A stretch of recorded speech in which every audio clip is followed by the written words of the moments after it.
ఇన్‌స్టాలో ఈ మధ్య రీల్స్ వస్తున్నాయి మేడం. ఈ బిజినెస్ చేసుకోండి లక్షలు సంపాదించొచ్చు అని చెప్పి.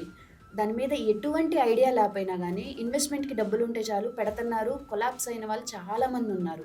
అసలు ఇది కరెక్ట్ అంటారా? కరెక్ట్ డెసిషన్ అంటారా? ఎప్పుడైనా ఏదైనా బిజినెస్ చెయ్యాలి అనుకుంటే అసలు ఫస్ట్ నీ ప్యాషన్ ఏంటి? నీ టాలెంట్ ఏంటి? నీకు దాని మీద కరెక్ట్ ఐడియా ఉందా? లేదా? ఎవరైనా స్టార్టప్ బిజినెస్ చేయాలి అనుకున్నప్పుడు నంబర్ ఆఫ్ ఐడియాస్ ఉంటాయి వాళ్ళ దగ్గర. You have to measure. అసలు నీ విజన్ ఏంటి? నీ మిషన్ ఏంటి? నువ్వు ఏం అవ్వాలనుకుంటున్నావు అన్నది ముందు రాసుకో. ఇప్పుడు నీకు ఐడియా ఉన్నంత మాత్రాన ఆ ఐడియాని నమ్మి ఎవరు డబ్బులు పెట్టరు.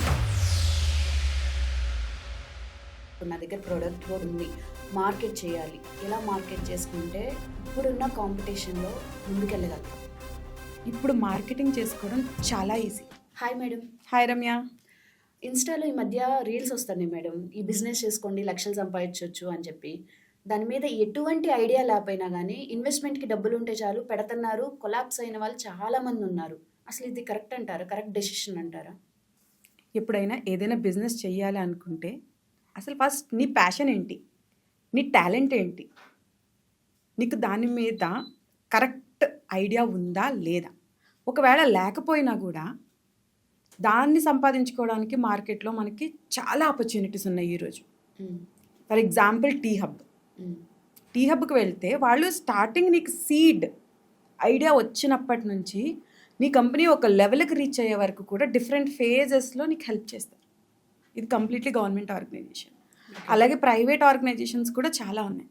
సో మనకు ఒక ఐడియా వచ్చిన వెంటనే దాన్ని ఇంప్లిమెంట్ చేయాలి అంటే కనుక ఈ స్టెప్స్ అన్నీ ఫాలో అవ్వాలి. ఓకే. అంతేగాని ఏదో రీల్లో చెప్పారు నేను అమౌంట్ పెట్టేస్తే డబ్బులు వస్తాయి అంటే అలా ఎప్పుడు రావు. ఓకే. ఇప్పుడు మీరు ఐడియా అన్నారు. ఎవరైనా స్టార్టప్ బిజినెస్ చేయాలి అనుకున్నప్పుడు నంబర్ ఆఫ్ ఐడియాస్ ఉంటాయి వాళ్ళ దగ్గర. ఇది చేయాలా? ఇది చేయాలా? ఈ ఐడియా వర్కౌట్ అవుతది అని. అలా నంబర్ ఆఫ్ ఐడియాస్‌లో కరెక్ట్ ఐడియాని మనం ఎలా వాలిడేట్ చేసుకోవాలి? కరెక్ట్ ఐడియా ఎలా వాలిడేట్ చేయాలి అంటే యూ హ్యావ్ టు మెజర్. అసలు నీ విజన్ ఏంటి? నీ మిషన్ ఏంటి? నువ్వు ఏం అవ్వాలనుకుంటున్నావు అన్నది ముందు రాసుకోవాలి. ఓకే. ఓకే. దానికి క్యాష్ ఫ్లోస్ నీకు ఎంత అమౌంట్ పెట్టాల్సి రావచ్చు. ఇప్పుడు నీకు ఐడియా ఉన్నంత మాత్రాన ఆ ఐడియాని నమ్మి ఎవరు డబ్బులు పెట్టరు. రైట్. సో దానికి ఎప్పుడైనా ఫస్ట్ పైలట్ ప్రాజెక్ట్ చేసుకోవాలి. అంటే ఫర్ ఎగ్జాంపుల్ నాకు ఒక ఫేస్బుక్ లాంటి థాట్ వచ్చింది. సో ఇప్పుడున్న ఫేస్బుక్ రన్ చేయాలంటే చాలా మనీ అవసరం అవుతుంది. కానీ దాన్ని జస్ట్ పైలట్ ప్రాజెక్ట్ లాగా చూపించడానికి ఆన్ స్క్రీన్ అంత అమౌంట్ అవసరం పడదు. సో ఈవెన్ కాలేజ్ స్టూడెంట్స్ కూడా చిన్న ప్రాజెక్ట్ లాగా చేసేస్తారు. మనకి టెక్నికల్ నాలెడ్జ్ లేకపోతే అలాంటి వాళ్ళని అప్రోచ్ అయ్యి ఒక పైలట్ ప్రాజెక్ట్ చేసి దాన్ని డిఫరెంట్ ఇన్వెస్టర్స్ దగ్గరికి తీసుకెళ్ళాలి. వాళ్ళు వ్యాలిడేట్ చేస్తారు. మనం ఫెయిల్ అవుతామేమో కానీ వాళ్ళు అడిగే క్వశ్చన్లకి మనకి జ్ఞానోదయం అయిపోతుంది. ఓకే. ఇప్పుడు ఏ బిజినెస్‌కైనా మార్కెటింగ్ అనేది చాలా చాలా ఇంపార్టెంట్. సరే మీరు చెప్పినట్టు ఒక ఐడియాని నేను తీసుకున్నాను. నెక్స్ట్ మార్కెట్ చేయాలి. ఇప్పుడు నా దగ్గర ప్రోడక్ట్ కూడా ఉంది. మార్కెట్ చేయాలి. ఎలా మార్కెట్ చేసుకుంటే ఇప్పుడున్న కాంపిటీషన్‌లో ముందుకెళ్ళగలుగుతాం? ఒక రకంగా నువ్వు కంపేర్ చేస్తే మన తాత ముత్తాతలు మన తండ్రుల కంటే మనం లావిష్గా బతుకుతున్నాం. ఒప్పుకుంటే ఒప్పుకో. యెస్. ఆబ్వియస్లీ. ఇంతకుముందు మా ముత్తాత వాళ్ళు ఎక్కడికైనా కాలినడకన వెళ్ళేవారు. మా తాతయ్య వాళ్ళు సైకిల్ మీద వెళ్ళేవారు. మా ఫాదర్ వాళ్ళు 2 వీలర్స్ వాడేవారు, బైక్స్.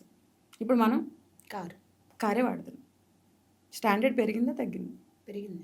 సంపాదన పెరిగిందా? తగ్గింది? పెరిగింది. ఓకే. సో మనకి టెక్నాలజీ కూడా అలాగే పెరిగింది. ఇప్పుడు మార్కెటింగ్ చేసుకోవడం చాలా ఈజీ. ఓకే. ఇదివరకు మౌత్ టు మౌత్ లేకపోతే పేపర్ యాడో లేకపోతే టీవీ యాడో చాలా కాస్ట్లీ అఫేర్ ఉండేది. ఇప్పుడు అలా ఏం కాదు. ఒక రీల్ పోస్ట్ చేసామా, ఒక స్టేటస్ పెట్టామా, అందరికీ షేర్ చేసామా, అక్కడితో మార్కెటింగ్ అయిపోతుంది. కానీ ఆ ప్రొడక్ట్ ఎలాంటిది అన్న దాని మీద దాని సక్సెస్ డిపెండ్ అయి ఉంటుంది. రైట్. ఇప్పుడు ఒక టీ షాప్ పెడితేనే దాని పక్కన ఇప్పుడు ఇది నడుస్తుంది, నా దగ్గర డబ్బులు ఉన్నాయి, నా దగ్గర ఐడియా ఉంది, నేను మార్కెట్ చేసుకుంటున్నా, బిజినెస్ సూపర్గా నడుస్తుంది. కానీ నాది నడుస్తున్న నెక్స్ట్ 2 మంత్స్‌కే అది చూసి వేరే వాళ్ళు వచ్చి పక్కనే పెడతారు. అలాంటి సిచ్యువేషన్స్ బాగా జరుగుతున్నాయి ఇప్పుడు బిజినెస్‌లో. అలాంటప్పుడు వాళ్ళని దాటి మనం ఎలా బిజినెస్ చేసుకోవాలి? అఫ్ కోర్స్ బిజినెస్ అంటేనే కాంపిటీషన్. మనకి ప్రోస్ అండ్ కాన్స్ ఎప్పుడూ ఉంటాయి. బిజినెస్లో రిస్క్ ఉంటుంది, రిటర్న్ కూడా అలాగే ఉంటుంది. అది మీ ప్యాషన్ అయినప్పుడు దాన్ని కరెక్ట్గా ప్లాన్ చేసుకుని చేస్తే మార్కెట్లో ఎంతమంది కాంపిటీటర్స్ వచ్చినా కూడా మనం నిలబడతాం. Okay. You have to update.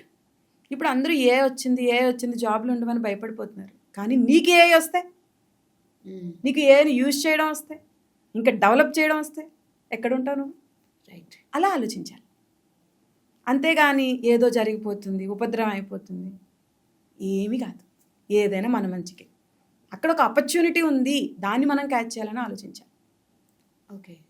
ఇప్పుడు ప్రొడక్ట్ ఉంది, మార్కెట్ చేస్తున్నారు. కొన్ని కంపెనీస్ ఓకే మేడం, కానీ కొన్ని కంపెనీస్ చూసుకుంటే నష్టాల్లో ఉన్న నడిపిస్తారు. కానీ వాళ్ళు వాలిడేషన్ చూసుకుంటే థౌజండ్స్ ఇయ్యారు, హండ్రెడ్స్ ఇయ్యారు అని చెప్తుంటారు. అసలు ఎలా వస్తాయి డబ్బులు? సో ఇప్పుడు ఇక్కడ ఫండ్ రైజింగ్ 2 టైప్స్ ఉంటుందమ్మా. ప్రైవేట్ పార్టీస్ అంటే Okay. నీలాంటి నాలాంటి వాళ్ళు ప్రైవేట్గా మనకి తెలిసిన వాళ్ళ కంపెనీలో ఇన్వెస్ట్ చేయడం. ఓకే. ఇంకొకటి public funding, shares listing. Share market అంటే అదే. మన కంపెనీలోకి బయట వాళ్ళని రానిస్తున్నాం. ఓకే, షేర్స్ రూపంలో వాళ్ళ దగ్గర నుంచి డబ్బులు తీసుకుంటున్నాం. ఓకే. ప్రైవేట్గా ఇస్తే వీఆర్ ఆన్సరబుల్. పబ్లిక్ అనేసరికి మార్కెట్ ప్రకారం నడుస్తూ ఉంటుంది. మార్కెట్ పెరిగితే పెరుగుతుంది, తగ్గితే తగ్గుతుంది. కానీ వీళ్ళు ఎప్పుడే అమౌంట్ రిటర్న్ ఇవ్వరు. రైట్. ఓకే, దాని వాల్యుయేషన్ ఎలా డిసైడ్ చేస్తారు? ఒక కంపెనీ షేర్ వాల్యూ జనరల్గా 10 రూపీస్ ఉంటే మార్కెట్లో 100 రూపీస్ 200 రూపీస్ ట్రేడ్ అవుతూ ఉంటుంది. ఏ బేస్ మీద అంటే యాక్చువల్లీ ఇక్కడ 2 కాన్సెప్ట్స్ ఉంటాయి. ఒకటి book value.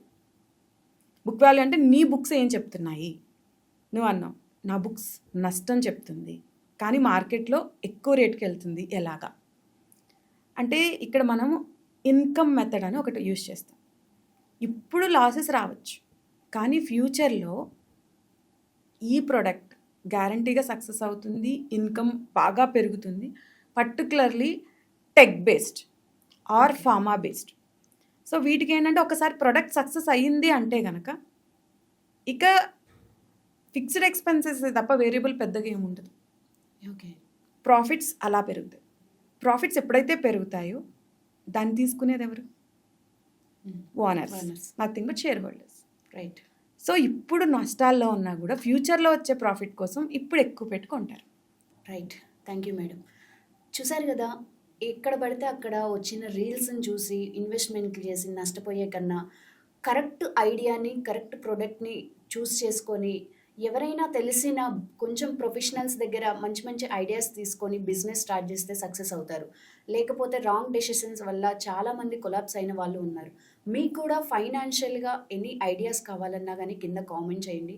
Please like, share, subscribe this channel.